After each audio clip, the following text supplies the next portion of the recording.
Welcome back to YouTube channel. ఇవాళ మనం చేసేది హోటల్ స్టైల్ పూరి. గోధుమ పిండి తీసుకొని గోధుమ పిండిలో కొంచెం ఉప్పు వేసి మనం చపాతీ పిండిలాగా కలుపుకోవాలి. పిండిని కడాయి తీసుకొని కడాయిలో కొంచెం ఉప్పు వేసి నూనె పోయాలి. చూడండి ఉప్పు వేసినాం. ఇప్పుడు మనం చపాతీని ఎట్లయితే వేసుకుంటామో దానికన్నా కొంచెం చిన్న సైజులో పూరి వేసుకోవాలి. చేసుకున్న తర్వాత చూడండి పూరిగా నూనెలో వేగుతుంది.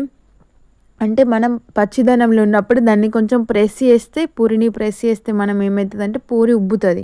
హోటల్ స్టైల్ పూరిలా మంచిగా క్రిస్పీగా యమ్మీగా ఉంటుంది. ఇప్పుడు ఇంకొకటి వేస్తున్న చూడండి. ఇప్పుడు ఇప్పుడు కొంచెం కొంచెం ప్రెస్ చేస్తూ ఉంటే అంటే మనకు ఏమంటే ఉబ్బుతుంది అన్నట్టు. చూడండి ఎంత ఉబ్బుతుందో. ఇట్లా హోటల్లో కూడా ఇట్లనే వేస్తారు. మనం కూడా ఇంట్లో హోటల్ స్టైల్ పూరి చేయొచ్చు. చూడండి ఎట్లా ఎంత ఎంత మంచిగా ఉందో.